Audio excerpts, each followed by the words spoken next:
Hi, I'm Gianna. And I'm Emily. And this is Booked Up Babes. Woo!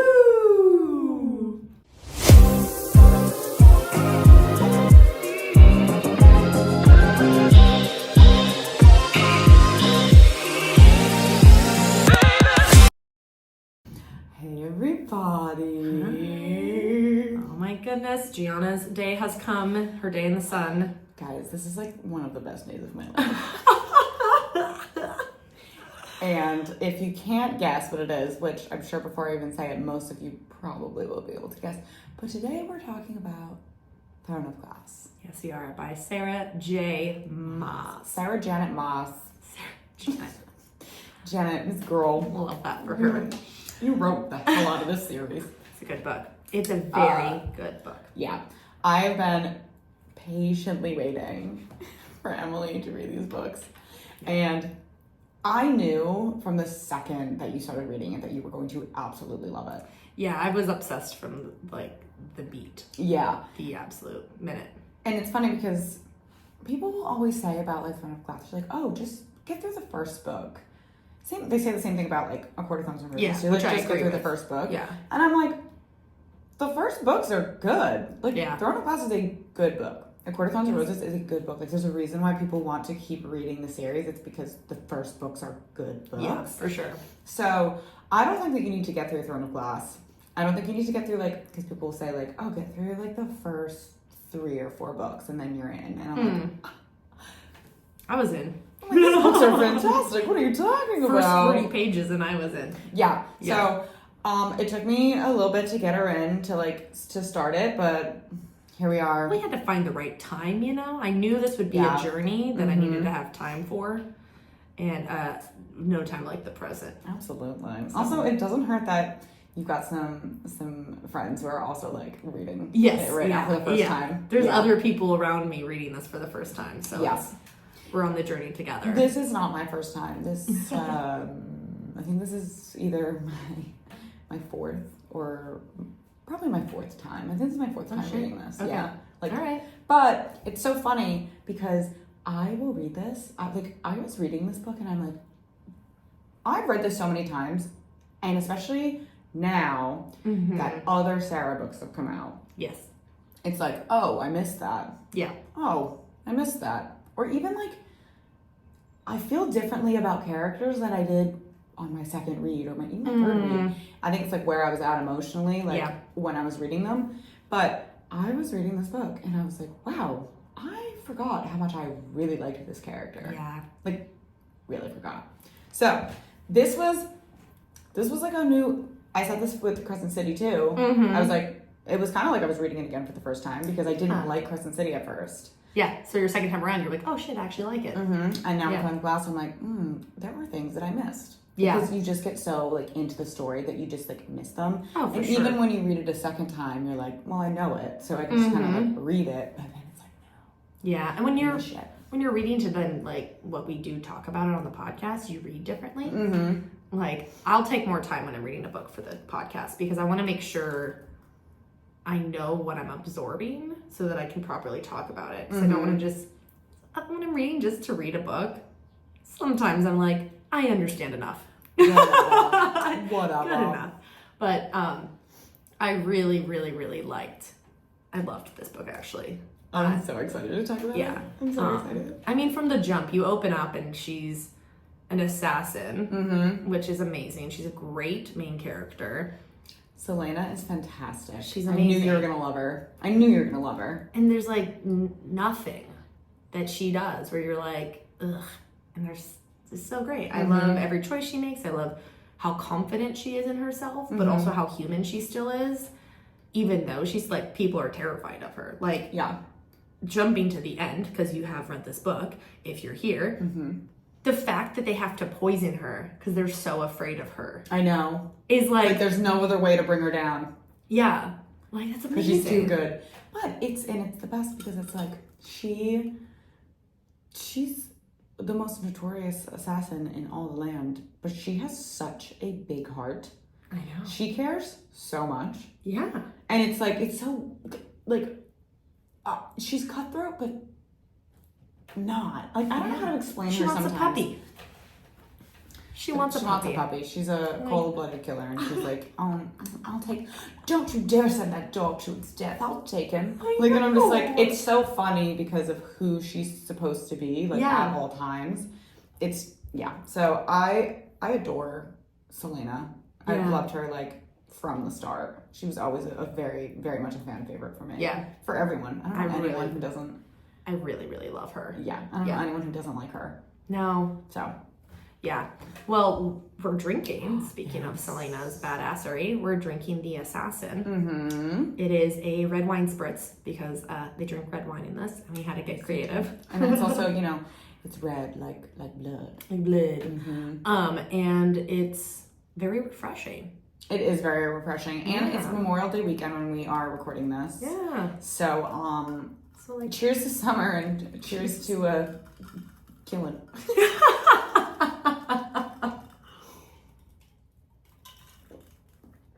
It is really refreshing. Yeah, it's really good.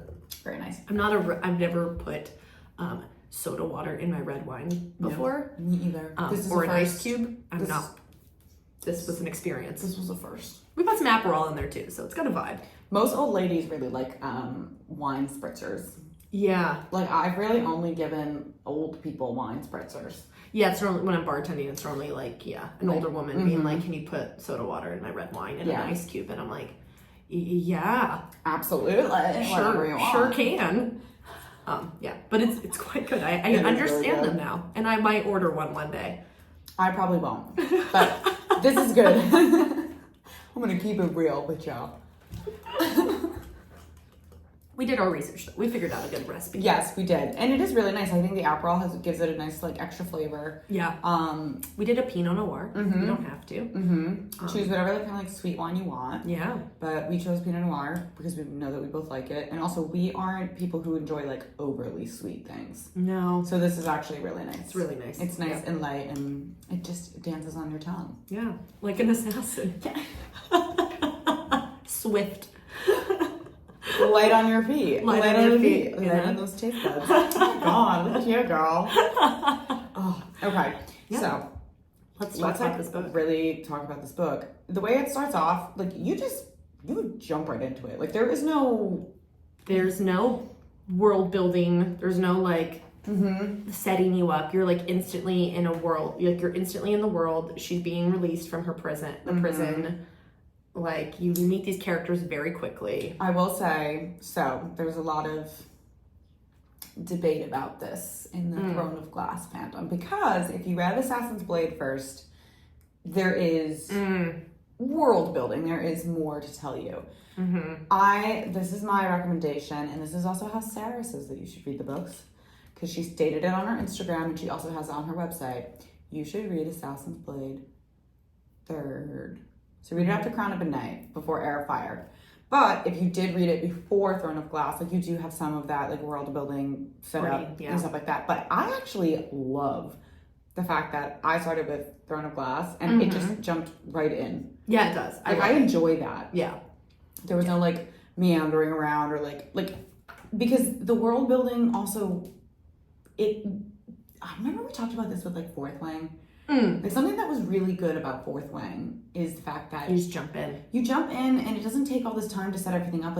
It's being set up as the story progresses. Yes. And I think that's exactly how it's done in Throne of Glass. Yeah. It's you don't have all of this info dump at the beginning. Yeah. It's very much nope, the story starts, and then the world is going to be built as the plot moves itself along. Yeah, and I think she does the same with ACOTAR. She does. I feel like in ACOTAR, you just jump in. Mm-hmm. I mean, it's a little slower because it's worlds colliding in that one, whereas everyone's in the same world in this one. So it's a little... True. So it's a little more... you're just in it. Mm-hmm. So it is, I would say, yeah, you're right. More similar to Fourth Wing than ACOTAR for sure in that way. Yeah, and I prefer it that way. I just like to jump right into a story and then like have things happen as I move through it.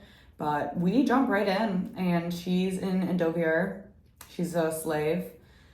So it's just a great, because you're like, okay, what's going on? Why is this happening? And you get to know Kale and Dorian pretty fast, very quickly, and it's God, those two.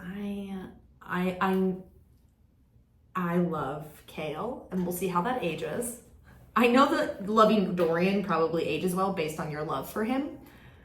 Yeah. So I don't know how loving Kale ages, but I currently adore. I love his character because he is so, I relate to the whole duty-bound energy.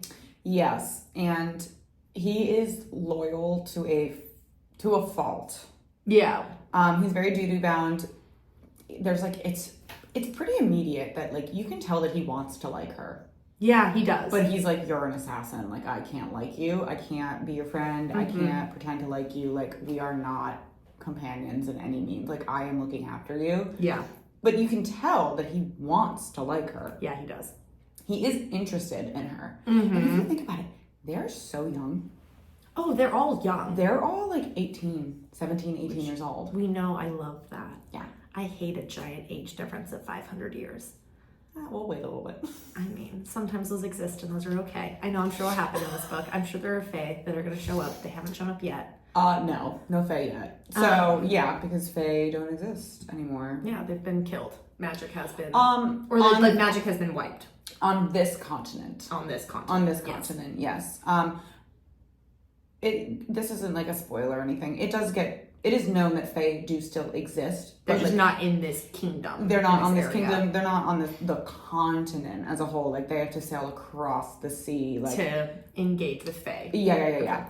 And they, like, because magic is gone on this continent, fae are not coming to this continent. Yeah, they're like, fuck that, I'm not coming in. Yeah, also, fair enough. Fuck would want to go hang out with the king of Ardalan. No, this guy's weird. He has a house made of glass. It's weird as hell. Weird as fuck.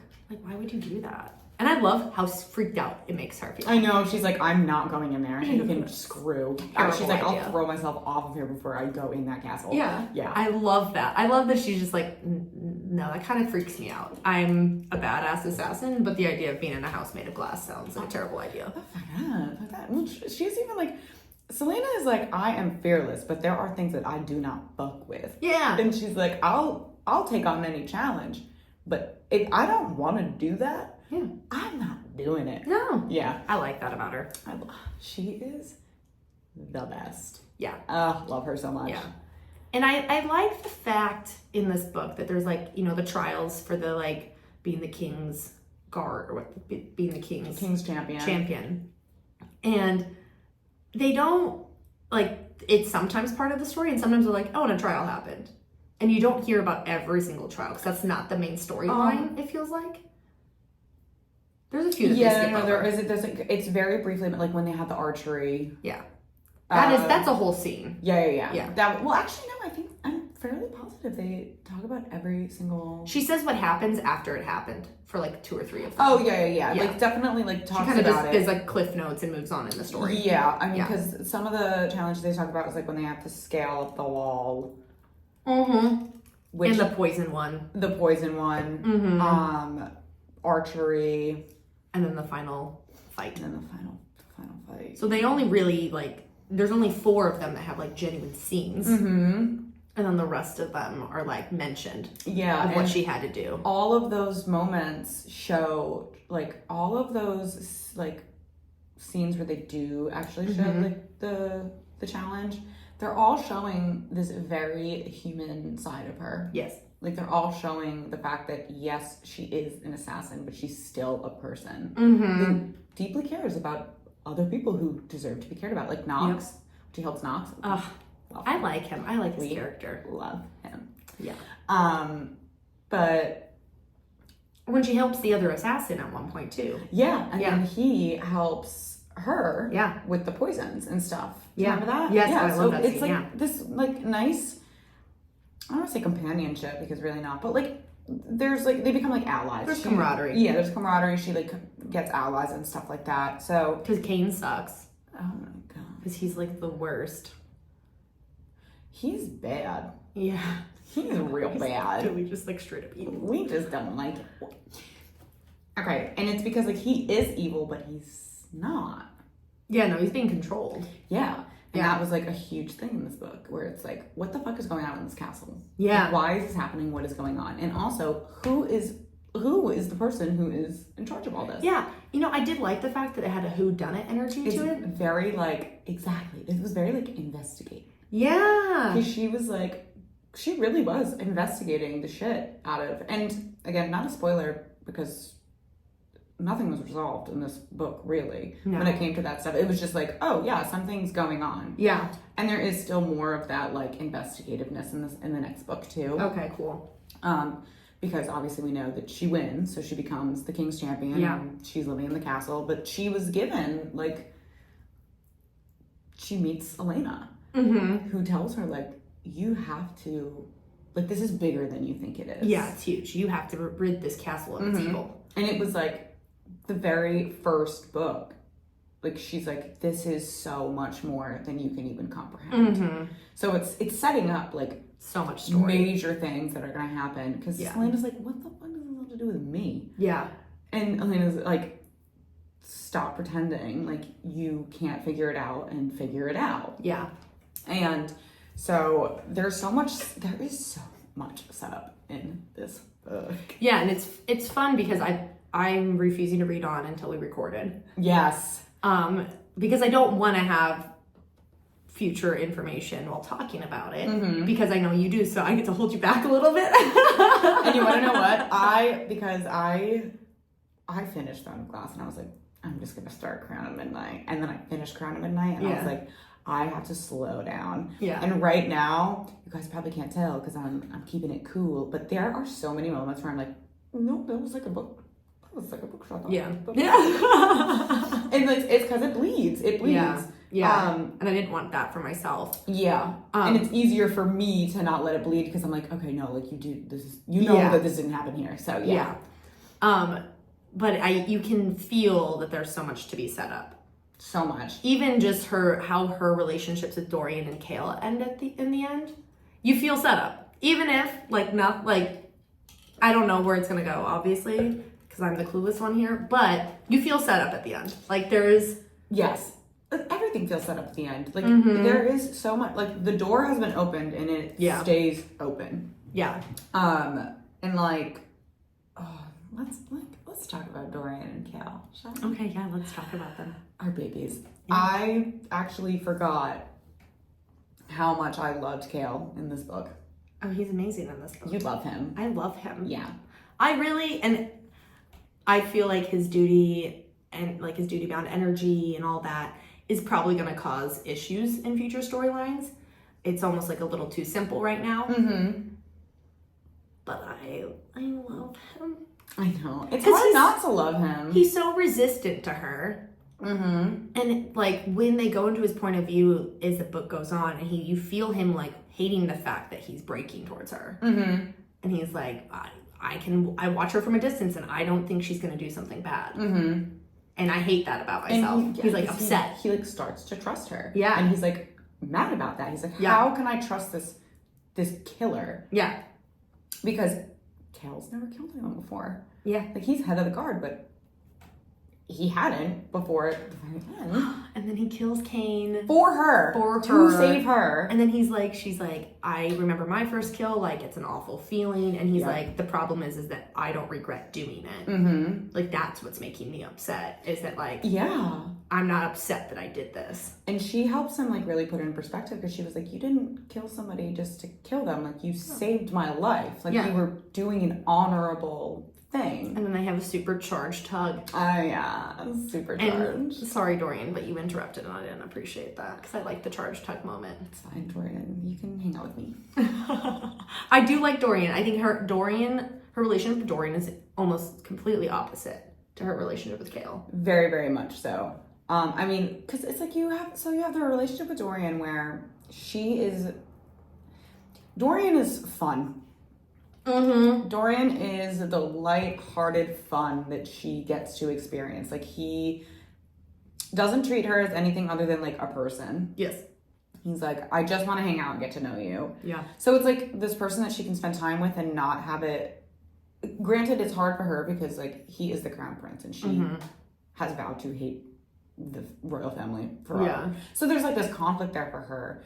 But the more that she gets to know about him, the more she's like, you're not the person I thought you were. Like you are arrogant sometimes, and you are still like a prince, but at the end of the day, like you are a kind person. So she starts to like let herself open up a little bit more. Whereas like with Kale, for a long time, she opens up to him, but it's still very much like he is her keeper. Yeah. Whereas like Dorian is someone that she genuinely is just like, I'm gonna play pool with you. Yep. And we're gonna talk for hours, and you're gonna bring me sweets. And it's just like the person that she can sit. It is very much a friendship. Yes. It is very much like from the beginning a friendship. Yeah. And obviously he wants more. Yes. I can't remember. There was like a quote that he said about how like he was like never gonna let her go.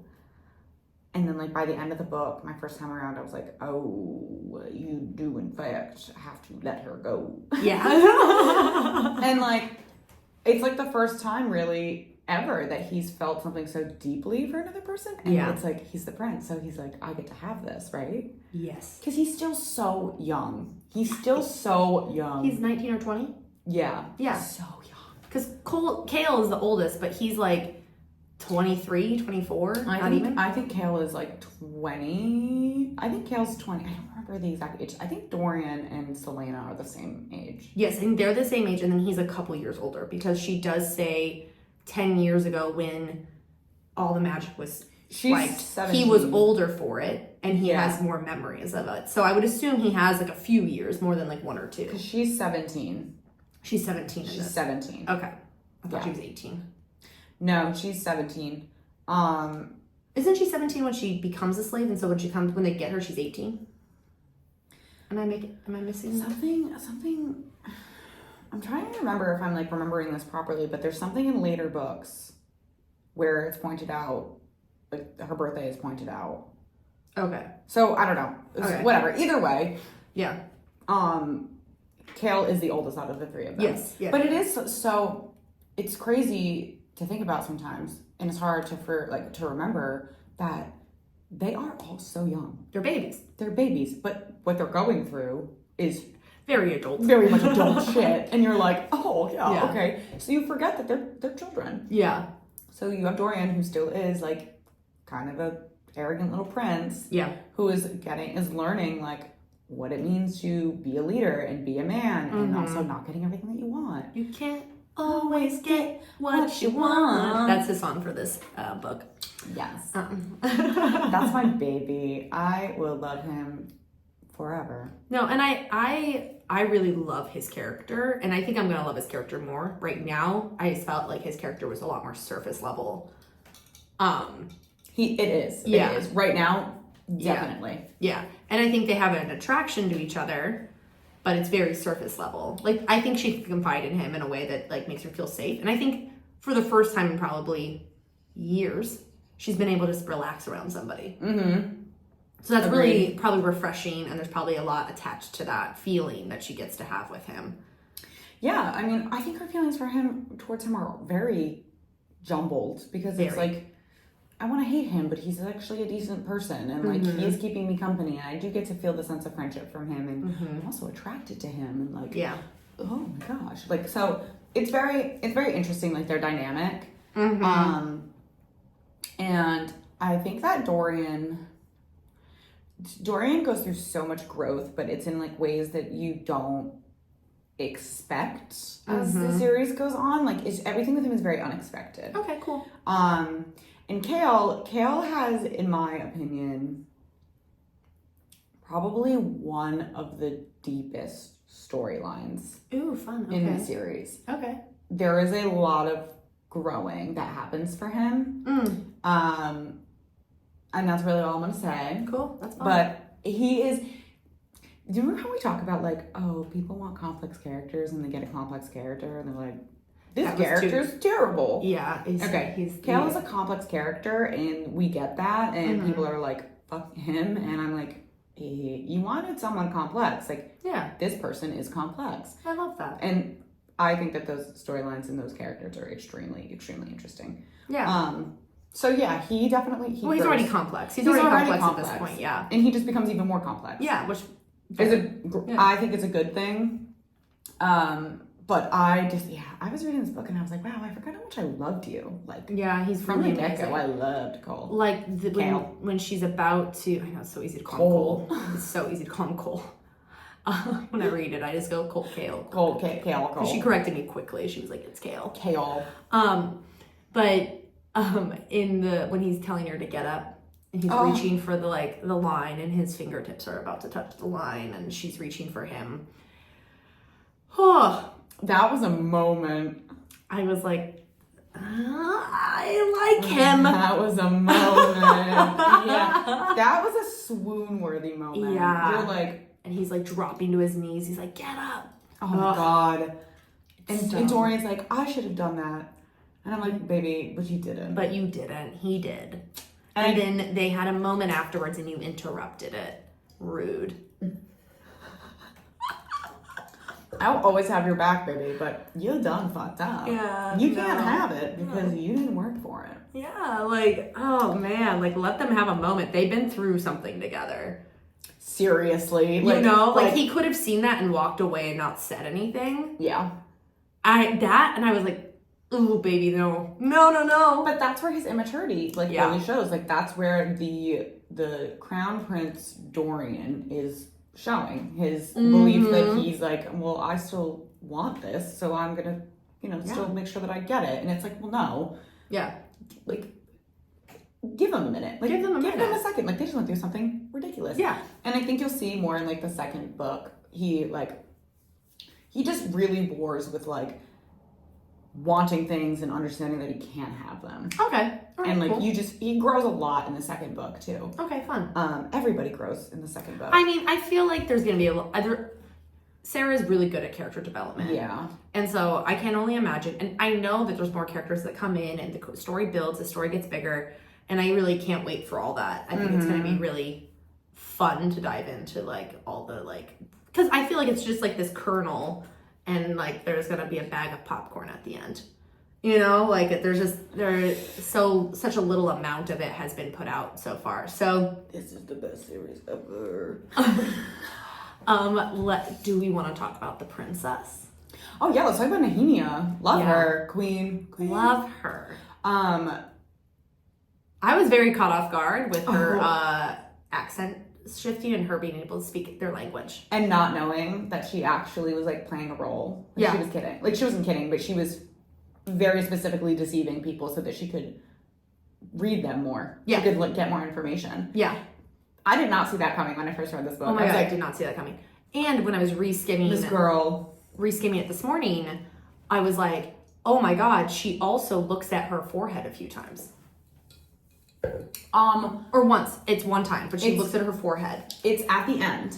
No, it's earlier in the book because I was reskimming. Oh, yes. Yeah. And it's the first time they see word marks, and she's asking her about them, and she stares at her forehead for a prolonged amount of time. And then at the end, what happens again is the very thing that Nehemia sees on her forehead then shows up on her forehead. Because Nehemia saved her life. Saved her life with the word marks. Mm-hmm. Yeah. Saved her life with the word marks.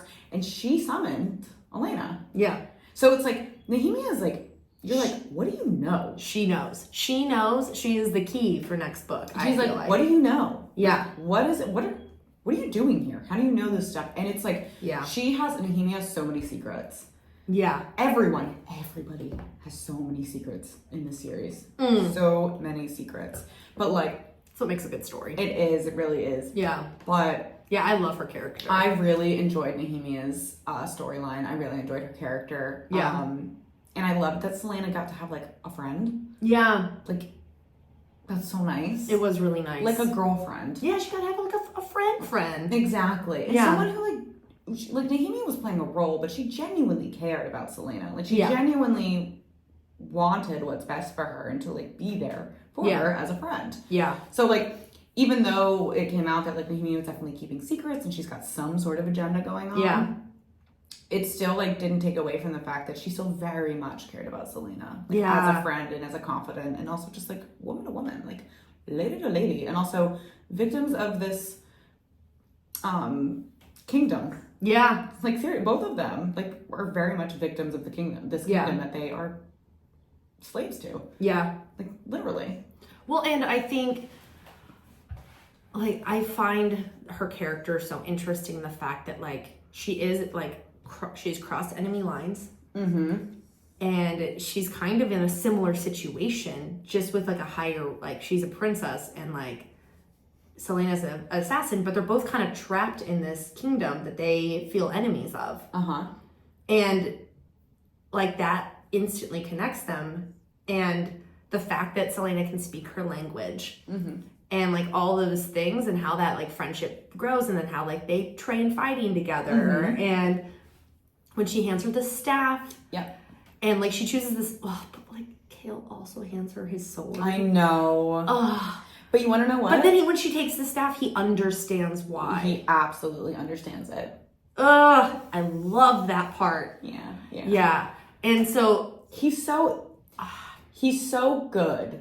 Yeah. He really is. So, like, and I'm gonna tell you right now, that doesn't change. Like, he's so good. Yeah. I forgot how much I loved him in this book. Like, so much. He's amazing. Amazing. And I just, everything they do, I find it interesting that she, like, played a little dumb about word marks to her. Like, she explained them a little bit and goes, oh, you don't know what they are? But then kind of left it there. Because she was, like, trying, like, you're talking about Nehemia with Yeah. Selena. It's because she was trying to be like, you don't know what those are? And for Selena to be like, I think she was doing that to be like, what information can I pull out of you right now? Yeah. Because I know the information. Yeah. But what do you know? And I want you to tell me. And, like, Selena was just like, I don't know. Yeah. I actually do need you to tell me. And she was the one putting the word marks under her bed. It was Nehemia, and it was for protection. Yeah. And she kept erasing Yeah, them. Selena was like, fuck this. Get this out from underneath my bed. And then would come back the next day and they were there. And she was just like, what is going on? Poor Nehemia kept going back and fixing it. And Nehemia was like, honestly, you were safe because I kept doing that. Like, you lasted as long as you did because I kept doing that for you. He didn't cut you open and rip your bowels out like he did to everybody else. No. Even though she did. So, funniest thing in the world. Of course, she's an assassin who is a criminal, but of course the secret passageway is in her bedroom. Of course. Love the convenience. I love a convenient moment. Of course it's in her bedroom. Oh my god, so funny. I mean, you can't have a book without a convenient moment or two for sure. No. And, like, I loved the storyline of, like, going down into, like, the crypt and, like, talking to, like, Elena and, like, having, like, it was Gavin and Elena, who husband and wife. Gavin being the first king of Otterlin. And Elena being his half-fae wife. Yes, who is from Terrasen. Yes. Yeah. Okay. Loved all that. Yeah, and, like, there was, like, so much, a lot of history came up in this book. Even more comes out in, like, the next book. Like, the world building doesn't stop. No, and that would be weird if it did, because it's not our world, so we have to have a lot of information thrown at us. Exactly. But it's like, you kind of, so I will say that, like, in ACOTAR, there's still, like, world building as the books go on, but, like, a lot of it is pretty much set as you keep going on. Like, you learn a little bit more about different courts and stuff, but I will say, like, there's always something new. Well, and as we've talked about, like, this, like, Crescent City and Throne of Glass, I would say, are more fantasy heavy, and ACOTAR is more romance heavy. So, like, the world building in ACOTAR, although continues, like, it continues in Silver Flames and stuff like that, it's just not the forefront. No, it's not. It's the romance between the characters that she chooses to highlight in each book that matter. So and, it's like, interesting. Yeah, no, I do completely agree. Because Crescent City never stops world building either. No, that is, like, those series are definitely the most, like, info dumping. Oh yeah, definitely. Which, and well, because there's so many parts of this one city. Yeah, that you're learning so much about. Yeah, there's and a then, lot. Yeah, you know, I mean, if you read Crescent City, you know, like, what goes on in Crescent City and why there's so much going on. But we'll we can move on. We've done that before. We've already talked about that. We've talked about Crescent City. But no, I think it is, because I think it has more similarities to Crescent City, or, like, Crescent City is more similar to Throne of Glass because Throne of Glass came first, in the sense of, like, there's a murder mystery and, like, it's a bigger world to, like, learn about, and it is like the romance exists, but that's not the forefront of the storyline, and, like, I find it all very interesting. Like, it's because she has 3 series, and they're all like very different. They are all very, very different from each other, for sure. Yeah, like she has her things for sure, but like they're all very different. Mm-hmm. But I think the world building and the world that we're gaining in this one I really enjoy it. Yes. I think out of all of actually, I do think, like, this is my favorite series of Sarah's, but I love the ACOTAR world. I love the courts. I love the courts. Like, I really love the courts. And I love this a lot, but I don't know. And I feel like it's because, and you'll see more, like, there's so much world building, but I feel like the world building and the courts of ACOTAR are just as important as the characters themselves. Mm-hmm. Whereas, like, there's places and things in here, and they are important to the characters, but like I don't know, the characters in ACOTAR, it's like the court where you are from is like very much a representation of who you are. Of who you are. Yeah.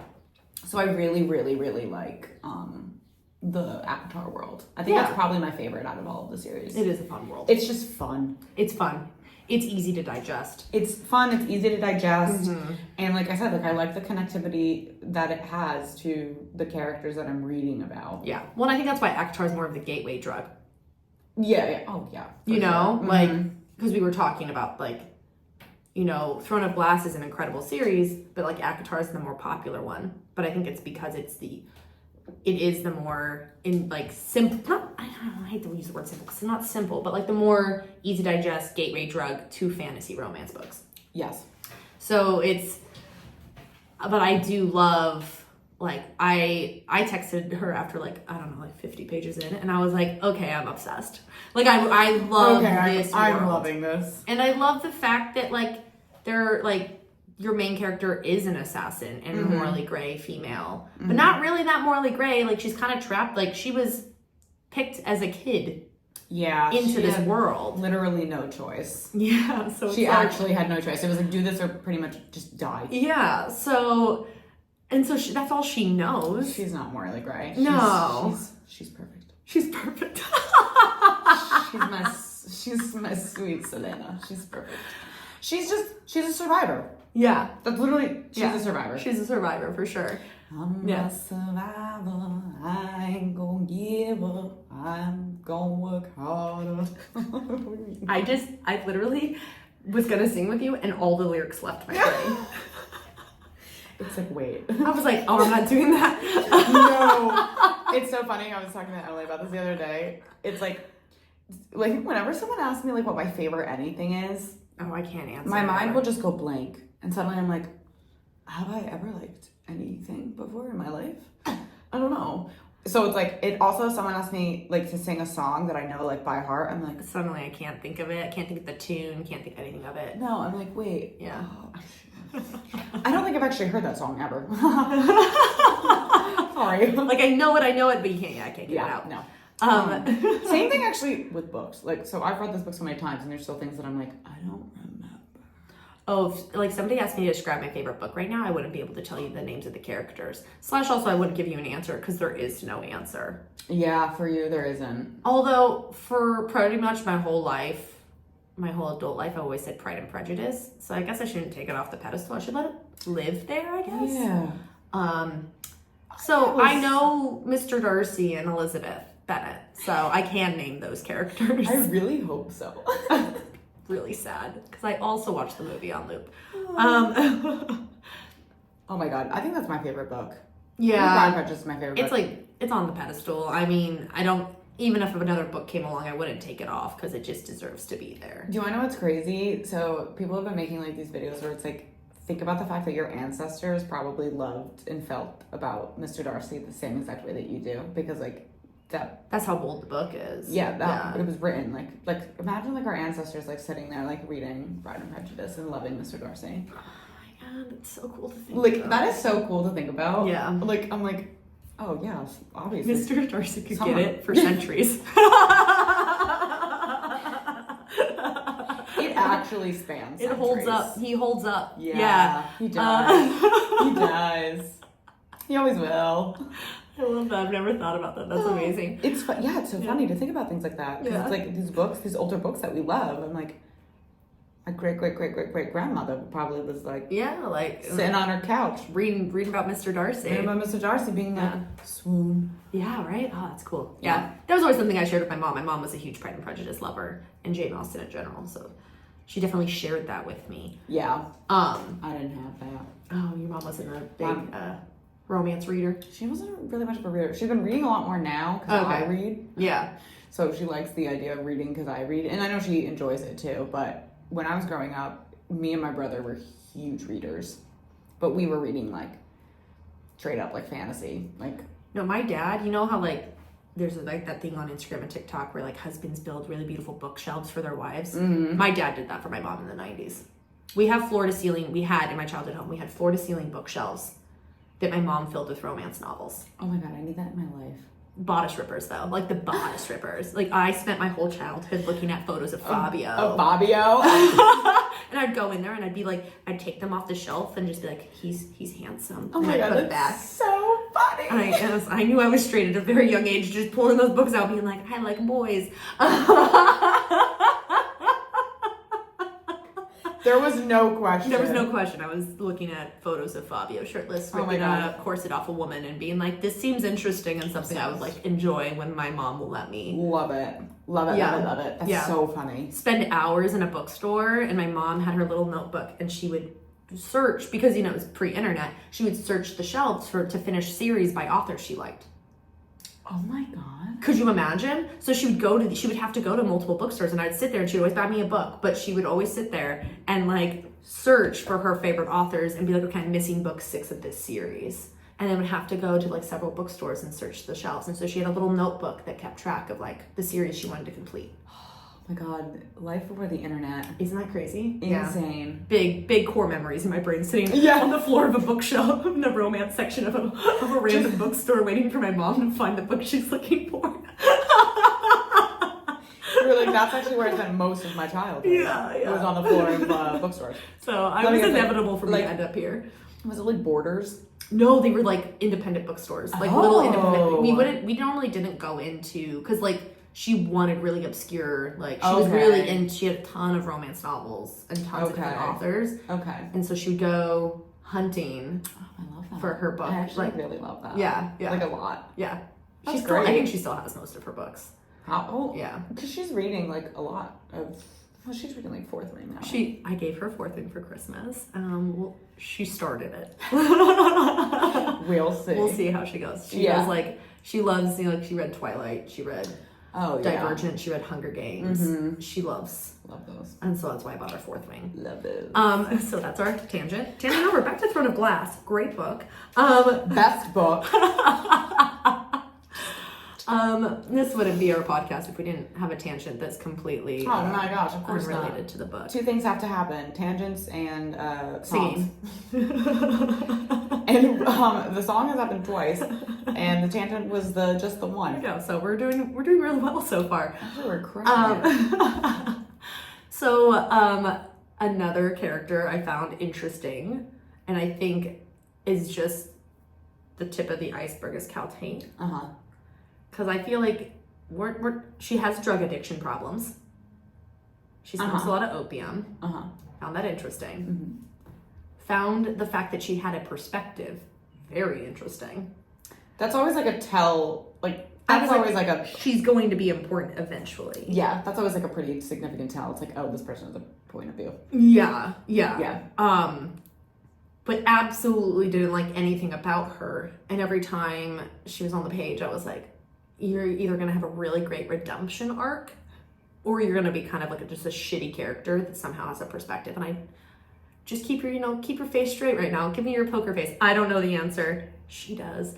But Caltaine is an interesting character. That's what I'm going to say. Yeah. So actually, this is crazy. So Caltaine has black hair, but I literally, and this does not have anything to do with what her character becomes, but for some reason, I was watching Bridgerton, and Cressida Cowper Very similar characters. Just am like, you're the blonde version of Caltaine. I concur. I was watching it a few days ago, a few days ago when it came out, and I was just like, Binged that the day it came out. Binged the crap out of it. Guess what? After the bar, went home, watched a few episodes. I might rewatch it. I might rewatch the first half. I rewatched some of it. Yeah. So, yeah, but Cressida is like same energy. Same energy. Yeah. So I was like a few weeks ago, I was like, wow, you're Caltaine. Yeah. You guys are very, very similar. Very similar. Caltaine is a very interesting character. Yeah.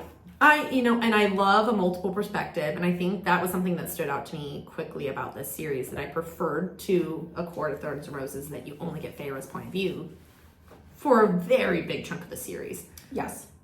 And I love the fact, because I feel like you can build a world, you can build characters so much quicker when you have a few perspectives. Agreed. And you can tell more story quicker and more thoroughly. Mm-hmm. And I loved the multiple perspectives. And I thought, it's Kale, Dorian, Selena, and Caltaine. There's 4 perspectives. Yes. Yes, the princess doesn't have one. No, but there is at one point, I think the king does. Oh, is there? There is a. It's like for a hot second. It's for right? a second. Yeah, it's like a chapter. Yeah, but like the main POVs are the them. 4 of them. Yeah. Which the king fucking sucks. He's the worst. He's the worst. Yeah. And Selena's like scared of him.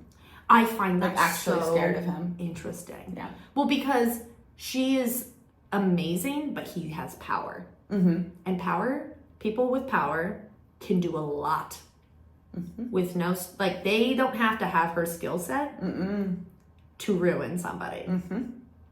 And she recognizes that. And I respect her for recognizing that, because you should be scared of somebody with as much power as he has. Because she'll talk back, but she won't talk back to him. She was like, and she, I don't know if you noticed, but she never looks him in the eye. No, she never does. Always keeps her head down. Yeah.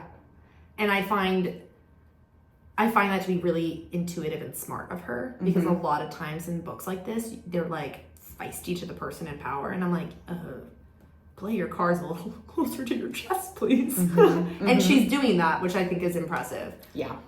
And I'm excited to read the storyline of her having to work directly under him. Yeah, it's good. Yeah. It's really good. I'm really excited for that, because I know it's going to be fucking disastrous.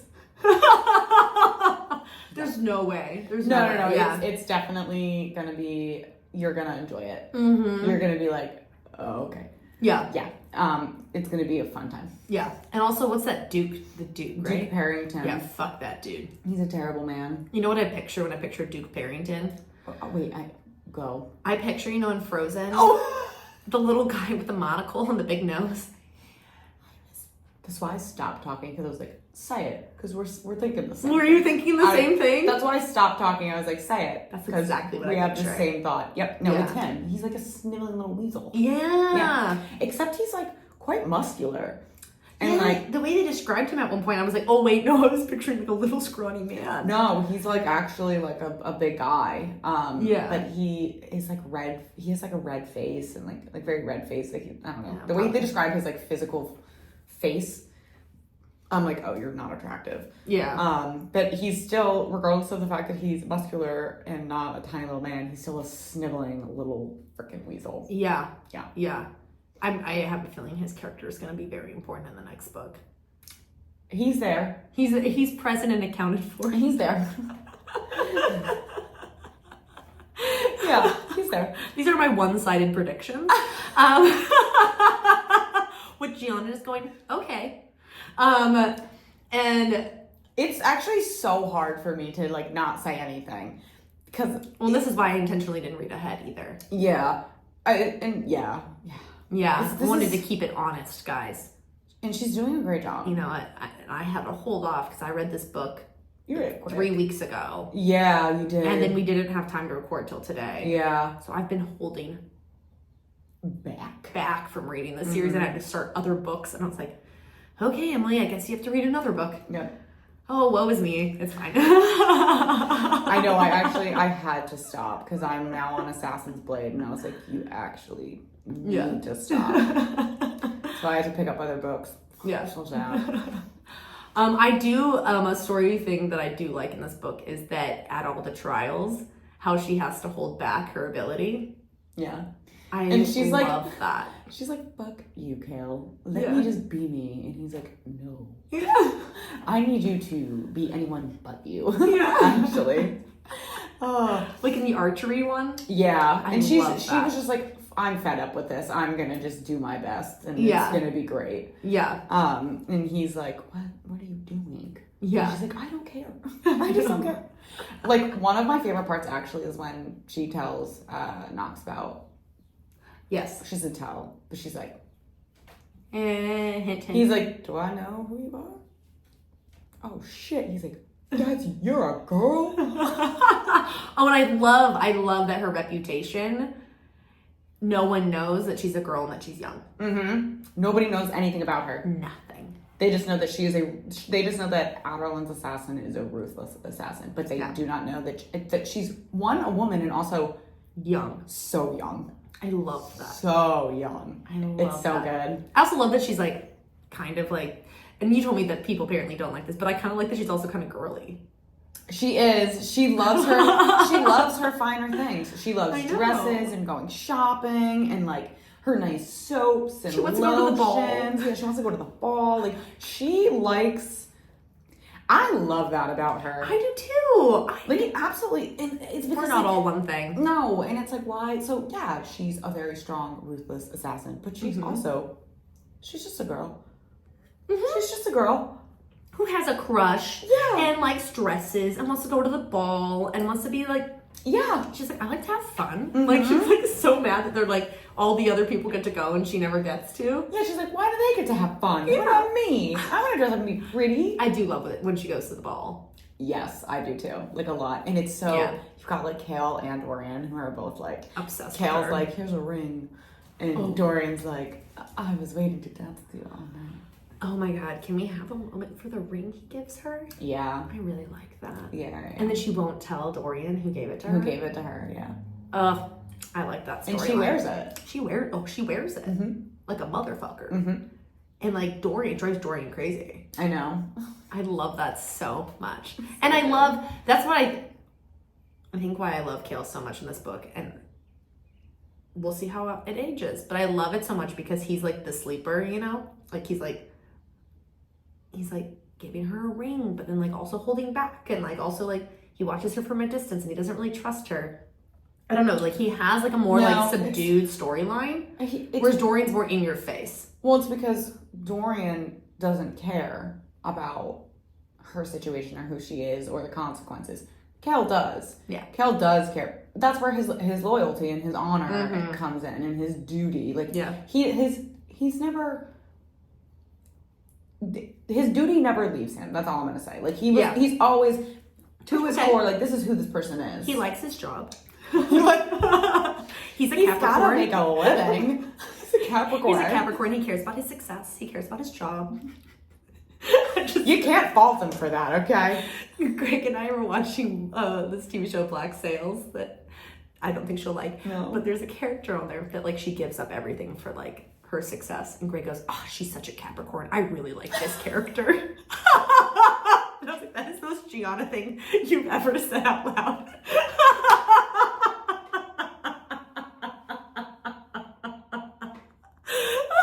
Oh my god, it is. That is so something that would come out of my mouth. And I was like, "But she is a Capricorn. You're right. You're right. She's choosing her success over her love." Oh my god, I'm obsessed with that. That makes me so happy. I mean, that's why Greg and I get along, because we're both Capricorns, and so we respect that about each other. Yeah. So fucking funny though. So funny. And that's why I probably like Kale. I like people who are like, you know, really duty bound, but also like really like care about their job and care about their work and things like that. I'm like, yeah, I respect that. And that's definitely him. Yeah, for sure. That's so funny. I love that. So I think we kind of covered everything that we wanted to talk about with this book. Everything that we can cover. Yeah, for sure. So let's rate this baby. Let's do it. Okay. Okay, so we have romance, 1 to 5. Like a 3. Honestly, yeah. It's not a driving. It's part of the plot, but it's not the plot. Yeah. It's very, very undertone of romance, very much. Yeah. So yeah, like a 3. And I'm gonna delete one of these. I'm not gonna do sexy for this series. I'm gonna say fantasy, 1 to 5.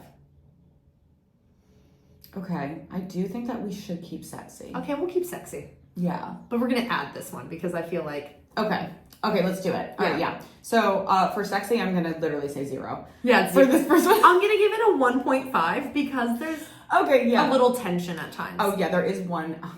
There is one quote that like that Dorian says that I'm like, oh, that's sexy. When he's like, oh, I'm actually gonna pull it up. Yeah. Oh yes, please do. These are the reasons why I love him. Oh, it's when he goes, it's Dorian, by the way, not your highness. And she goes, very well. And he goes, say it. And she goes, say what? And he goes, say my name. Say, very well, Dorian. Like, that's hot. And it's really hot. Yeah, he's that's great. hot. So yeah, 1.5. Yeah. For that quote alone. Yeah. Okay, then like how fantasy. So like world building, like all the fantasy aspects. I would give it 5. Yeah, I think this one is a 5. This is great. This is a really, really good novel. And when I'm doing romance versus fantasy, it's kind of like if we were gonna like just to give it a comparison, since we're adding this rating for this series, with like ACOTAR, Court of Mist and Fury, the fantasy would be like a 3. Yeah, and the romance would is like be a 5. So like that's to give a comparison. Ooh, I like this. Right? Let's keep this. Right? Yeah. Yeah, for our fantasy books. I in this moment I was like, because this book isn't as like aggressively sexy or romantic. No, it doesn't. So I thought it doesn't fit into the categories that we would usually fit some of these into. There's like, no. Okay. And you want to know what? We adapt. Adapt. We're adapting we here. adapt. This is fresh. This is new. You will always have something fresh and new with us. Okay. And then, goddamn. The last one is overall. I would give this like a 4.5. I think I gave it a 5 on Goodreads. I gave it a 5 on Goodreads, but I was really curious what your point was. I went 4.7 in my brain. Yeah, 4.5. And I honestly, I think it's just because it's like, it's a first book. Oh, and also, I just know it's going to get good. And love ya, Miss Gianna, but you did write this when you were 16. So the exclamation points they're a lot. Like the writing was good for how young you wrote this, but yeah.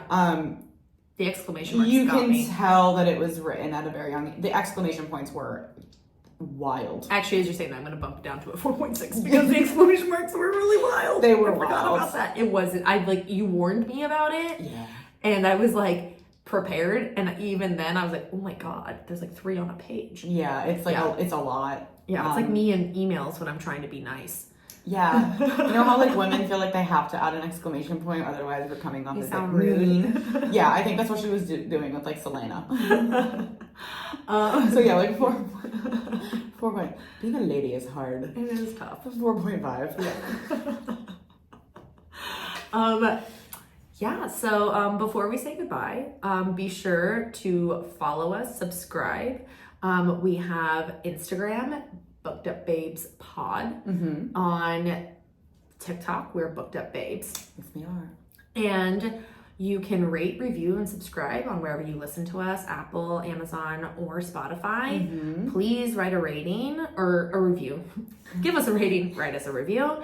And I think that's all. And we'll see you next time. See you next time. All right. Okay. Bye.